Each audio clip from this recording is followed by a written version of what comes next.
कहानी की शुरुआत चोई यीजे नाम के एक सीधे साधे नौजवान से होती है। चोई एक बहुत बड़ी कंपनी टाइकांग ग्रुप में फाइनल इंटरव्यू के लिए जा रहा होता है। उसकी जिंदगी बदलने वाली थी, लेकिन तभी रास्ते में उसकी आंखों के सामने एक दिल दहला देने वाला हादसा होता है। सड़क पार कर रहे एक अनजान व्यक्ति को एक तेज रफ्तार गाड़ी टक्कर मार देती है। वह आदमी सीधा चोई के पैरों के पास आकर गिरता है। चोई घबराकर उसे अपनी बाहों में उठाता है, उसे बचाने की पूरी कोशिश करता है, लेकिन वो आदमी चोई की गोद में ही दम तोड़ देता है। इस भयानक घटना का चोई के दिमाग पर इतना गहरा सदमा लगता है कि वो इंटरव्यू रूम में जाकर ठीक से बैठ भी नहीं पाता। इंटरव्यूअर्स के आसान से सवालों का जवाब भी उसके मुंह से नहीं निकलता। नतीजा ये होता है कि उसे नौकरी नहीं मिलती। इसके बाद चोई की जिंदगी में दुखों का पहाड़ टूट पड़ता है। अगले 7 साल तक वो सिर्फ एक अच्छी नौकरी की तलाश में भटकता रहता है। अपना पेट पालने और कर्ज चुकाने के लिए वो कभी मजदूरी करता है, कभी होटलों में वेटर बनता है, तो कभी रात रात भर टैक्सी चलाता है। दूसरी तरफ उसके साथ पढ़े दोस्त बड़ी कंपनियों में सेटल हो जाते हैं और अपनी शादियां कर लेते हैं। चोई हजारों रिज्यूमे भेजता है, लेकिन हर जगह से उसे रिजेक्शन ही मिलता है। वो दिन जब चोई टूट गया, 7 साल बाद उसी बड़ी कंपनी से चोई को दोबारा इंटरव्यू का बुलावा आता है। इंटरव्यू लेने वाला मैनेजर जब देखता है कि चोई ने इतने सालों तक हार नहीं मानी और छोटे मोटे काम करके सरवाइव किया, तो वो उसकी लगन से प्रभावित होता है। चोई को लगता है कि अब उसकी जिंदगी संवर जाएगी, लेकिन किस्मत को कुछ और ही मंजूर था।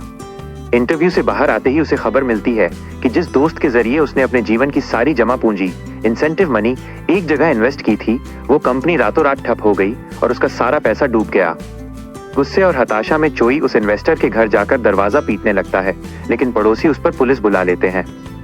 वहां से छूटकर चोई अपनी मंगेतर जेनी के घर जाता है।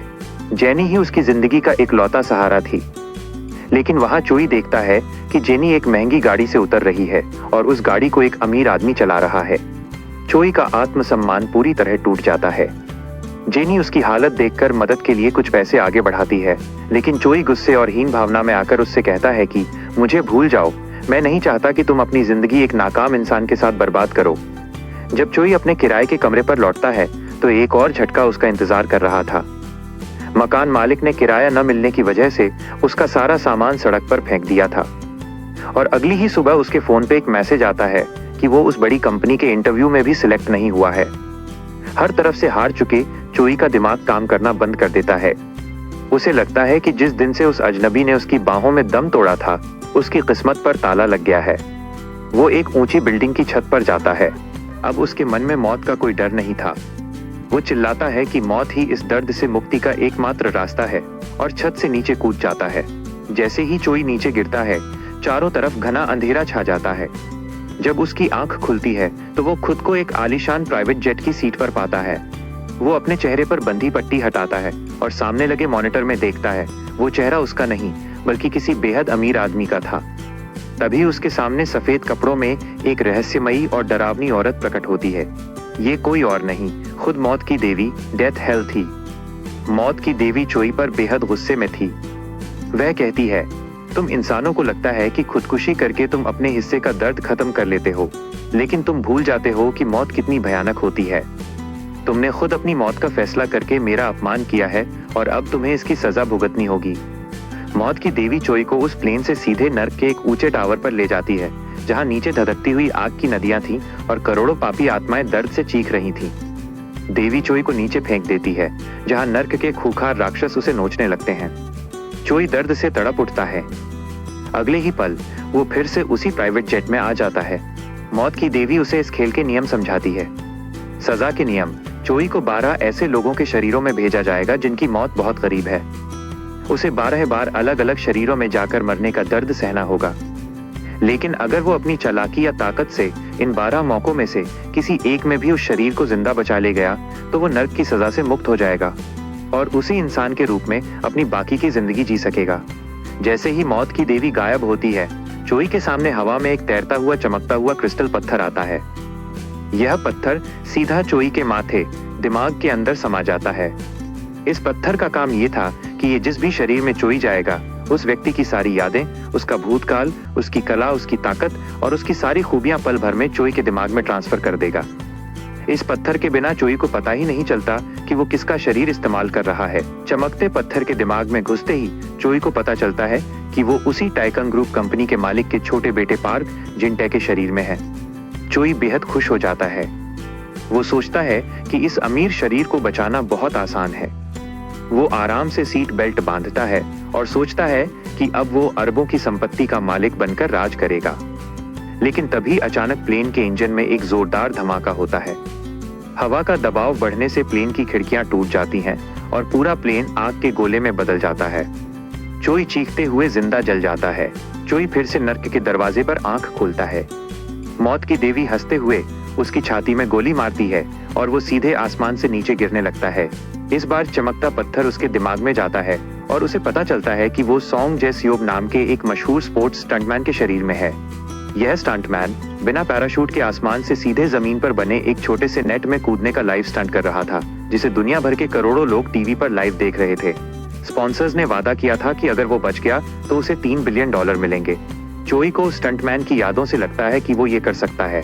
वो हवा में खुद को बैलेंस करता है, लेकिन ऐन वक्त पर हवा का रुख बदलता है और वो नेट से कुछ दूरी पर कंक्रीट की जमीन पर सीधा मुंह के बल गिरता है। उसकी हड्डियां चकनाचूर हो जाती हैं और वो मौके पर ही मर जाता है। चोई गुस्से में नर्क के दरवाजे पर लौटता है और चिल्लाता है कि उसे बचने का मौका ही नहीं मिल रहा। देवी फिर गोली मारती है। इस बार चोई एक स्कूल की क्लास में बेंच पर बैठा होता है। चमकता पत्थर उसके दिमाग में जाता है और उसे पता चलता है कि वो क्वोन ह्यूक्सू नाम के एक गरीब और कमजोर स्कूल के लड़के के शरीर में है। इस लड़के के पिता नहीं है, माँ दिन रात मजदूरी करती है और स्कूल में जेम्स नाम का एक अमीर और ताकतवर बुली गुंडा उसे रोज जानवरों की तरह पीटता है। इस प्रताड़ना से तंग आकर इस लड़के ने भी आत्महत्या करने की सोची थी, लेकिन चोई के आने से उसकी आत्मा बदल जाती है। चोई सोचता है कि इस बार वो मरना नहीं चाहता। स्कूल के लंच रूम में जब जेम्स दोबारा उसे परेशान करने आता है तो चोई खोलते हुए नूडल्स जेम्स के सिर पर पलट देता है। जेम्स अपने साथ 11वीं क्लास के लीडर टॉम और उसकी गैंग को बुलाता है, लेकिन चोई अपनी पुरानी जिंदगी के तजुर्बे और दिमागी चालाकी से उन गुंडों के बीच फूट डाल देता है। जेम्स अकेला पड़ जाता है और सबके सामने बेइज्जत हो जाता है। लेकिन एक शाम जब चोई स्कूल से घर लौट रहा होता है तो जेम्स पीछे से आकर एक भारी पत्थर से चोई के सिर पर दे मारता है। चोई का सिर फट जाता है और वो अपनी माँ को याद करते हुए दम तोड़ देता है। अगले जन्म में चोई खुद को एक अंधेरे कमरे में कुर्सी से बंधा हुआ पाता है। कुछ गुंडे उसके सिर पर कपड़ा डालकर उसे हथौड़े से पीट रहे होते हैं और किसी लड़की और पैसों का पता पूछ रहे होते हैं। तभी चमकता पत्थर उसके दिमाग में आता है। चोई को पता चलता है कि वो एक अंडरवर्ल्ड गैंग के खास गुंडे ली जूहुन के शरीर में है। इस गुंडे को अपने ही गैंग के सबसे बड़े विलन बॉस की गर्लफ्रेंड से प्यार हो गया था। उस लड़की के कहने पर उसने बॉस के $10 मिलियन लगभग 80 करोड़ रुपए चुराए थे और लड़की को एक सुरक्षित जगह छुपा दिया था। MMA और फाइटिंग की यादें दिमाग में आते ही चोई अपनी रस्सी खोलता है, कमरे की लाइट बुझाता है और अकेले ही उस कमरे के सारे गुंडों की हड्डियां तोड़ देता है। वो वहां से एक मोटरसाइकिल लेकर भागता है। गैंग के दर्जनों गुंडे कारों और बाइकों से उसका पीछा करते हैं। एक बड़े पुल पर गुंडे उसे घेर लेते हैं, लेकिन चोई बाइक को पुल की रेलिंग पर चढ़ाकर सीधे नीचे बहती नदी में कूद जाता है। वो तैरकर समुद्र किनारे पहुंचता है, जहां बॉस की वही गर्लफ्रेंड उसका इंतजार कर रही थी। चोई जैसे ही मुस्कुराकर उस लड़की को गले लगाता है और बताता है कि सारे पैसे मैंने एक गुब्बारे वाली बोट में छुपाए हैं, वो लड़की बिना पलक झपकाए चोई की छाती में गोली मार देती है। वो लड़की शुरू से बॉस के साथ मिली हुई थी और चोई को सिर्फ इस्तेमाल कर रही थी। चोई फिर से नर्क में गिरता है, लेकिन इस बार वो चालाक हो चुका था। उसने लड़की को पैसों का जो पता बताया था वो नकली था। असली पैसा उसने कहीं और छुपाया था। इस बार मौत की देवी उसे चो टैसांग नाम के एक MMA फाइटर के शरीर में भेजती है, जो जेल के अंदर बंद था। चमकता पत्थर बताता है कि ये फाइटर बहुत गरीब था। उसकी माँ कर्ज में डूबी थी। एक रईसजादे ने अपनी गाड़ी से एक लड़की का एक्सीडेंट कर दिया था और उस रईसजादे के वकील ने इस फाइटर को पैसे का लालच देकर उसका जुर्म अपने सिर लेने को कहा था। फाइटर की उम्र 18 साल से कम थी, इसलिए उसे सिर्फ 2 साल की जेल हुई थी। जेल के अंदर चोई की मुलाकात उसी जेम्स से होती है जिसने उसके तीसरे जन्म में स्कूल के लड़के को पत्थर से मारा था। जेम्स अब एक हत्यारा बनकर जेल आया था। चोई गुस्से से पागल हो जाता है और जेम्स को बुरी तरह पीटता है।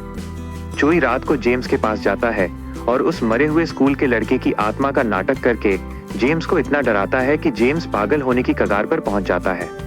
जेल से रिहा होने के बाद चोई सीधा उसी समुद्र किनारे जाता है और अपनी पिछली जिंदगी चौथे जन्म के छुपाए हुए $10 मिलियन निकाल लेता है। वो आधे पैसे इस फाइटर की माँ के घर के बाहर छोड़ देता है और आधे पैसे रेलवे स्टेशन के एक लॉकर में छुपा देता है। चोई सोचता है कि अब वो अमीर है और बच जाएगा, लेकिन तभी रास्ते में एक आदमी उसके पेट में चाकू घोंप देता है। ये आदमी उसी लड़की का पिता था जिसका एक्सीडेंट हुआ था। चोई तड़पते हुए उसे सच बताता है कि असली कातिल वो नहीं बल्कि कोई और अमीर आदमी है। वो आदमी रोते हुए भाग जाता है, लेकिन तभी चोई का जेल का एक दोस्त वहां आता है। वो दोस्त चोई की मदद करने नहीं बल्कि उस अमीर रईस जादे से सुपारी लेकर चोई को खत्म करने आया था ताकि सच कभी बाहर ना आए। वो चोई के पेट में चाकू को और गहरा घोंप देता है। चोई के फोन पर फाइटर की माँ का फोन आ रहा होता है और चोई मर जाता है। नर्क में चोई अपनी माँ को याद करके रोता है। देवी फिर गोली चलाती है। इस बार चोई एक रेलवे स्टेशन के पास आंख खोलता है। वह दौड़कर सबसे पहले स्टेशन के लॉकर से अपने छुपाए हुए पैसे निकालता है। रास्ते में वो एक बड़ा पोस्टर देखता है और चमकता पत्थर उसके दिमाग में जाता है। वो इस बार कोरिया के सबसे हैंडसम और मशहूर मॉडल एहन जी हुंग के शरीर में है। चोई मॉडल के आलीशान घर पहुंचता है। उसका बड़ा भाई एक कैफे चलाता है। एक दिन जब चोई उस कैफे में वेटर बनकर हाथ बटा रहा होता है, तभी कैफे का दरवाजा खुलता है और अंदर जेनी कदम रखती है। जेनी जो चोई की असली मंगेतर थी। चोई की धड़कनें रुक जाती हैं। उसे अपनी पुरानी जिंदगी के वो दिन याद आते हैं जब जेनी के नॉवल के पन्ने हवा में उड़े थे और चोई ने उन्हें बटोरा था। चोई इंटरनेट पर सर्च करता है और उसे पता चलता है कि जेनी अब एक बहुत बड़ी ऑथर लेखिका बन चुकी है और उसने जो बेस्ट सेलर किताब लिखी है वो चोई और उनके अधूरे प्यार की ही कहानी है। चोई को एहसास होता है कि जेनी उससे कितना प्यार करती थी और उसने चोई की कब्र पर जाकर रोते हुए अपने आंसू बहाए थे। चोई अपनी असली माँ को भी दूर से रोते हुए देखता है और उसे अपनी आत्महत्या के फैसले पर घोर पछतावा होता है। वो अपनी माँ के घर के दरवाजे पर पैसों का बैग और एक गुमनाम चिट्ठी छोड़ाता है। अब चोई मॉडल के रूप में जेनी से रोज मिलने लगता है। वो जेनी को अपनी नई किताब के लिए एक काल्पनिक कहानी सुनाता है। वो कहानी किसी और की नहीं बल्कि चोई की खुद की कहानी थी कि कैसे एक लड़का मरकर 12 अलग अलग शरीरों में जन्म ले रहा है। जेनी इस कहानी की बारीकियों को सुनकर दंग रह जाती है। एक शाम जेनी को घर छोड़ते वक्त चोई से रहा नहीं जाता। वह रोते हुए जेनी का हाथ थाम लेता है और कहता है, जेनी, ये कोई कहानी नहीं है, मैं ही तुम्हारा चोई हूँ, मुझे माफ कर दो। जेनी हैरान परेशान होकर उसकी तरफ देखती है। उसी वक्त सड़क पर एक तेज रफ्तार काली कार की हेडलाइट्स उन दोनों के चेहरे पर पड़ती हैं। कार का दरवाजा खुलता है और उसमें से टाइकंग ग्रुप का सनकी और क्रूर बड़ा बेटा सीईओ पार्क टैवू उतरता है। चोई के दिमाग में बिजली की तरह एक के बाद एक सारे डॉट्स कनेक्ट होते हैं। पहला जन्म जिस बिजनेसमैन का प्लेन क्रैश हुआ था वो इसी सीईओ का छोटा भाई था जिसे इसने संपत्ति के लिए मारा था। तीसरा जन्म स्कूल के गुंडे जेम्स को जेल से छुड़ाने के पीछे इसी सीईओ के वकील का हाथ था। पांचवा जन्म जिस रईस जादे ने कार से लड़की को उड़ाया था और एमएमए फाइटर को फंसाया था वो भी यही सीईओ था। यानी चोई जिन भी शरीरों में मरा था उन सभी मौतों के धागे इसी एक विलेन से जुड़े हुए थे। इससे पहले कि चोई कुछ कर पाता वो साइको सीईओ अपनी कार की रफ्तार बढ़ाता है और सीधे जेनी और चोई के ऊपर गाड़ी चढ़ा देता है। जेनी की मौके पर ही मौत हो जाती है और विलेन गाड़ी से उतरकर तड़पते हुए चोई को भी बेरहमी से कुचलकर मार डालता है। पुलिस और विलेन के आदमी मिलकर पल भर में एक्सीडेंट के सारे सबूत मिटा देते हैं। चोई की आंख एक बार फिर नर्क के खौफनाक दरवाजे पर खुलती है। इस बार चोई के अंदर दुख नहीं बल्कि बदले की एक भयानक आग जल रही थी।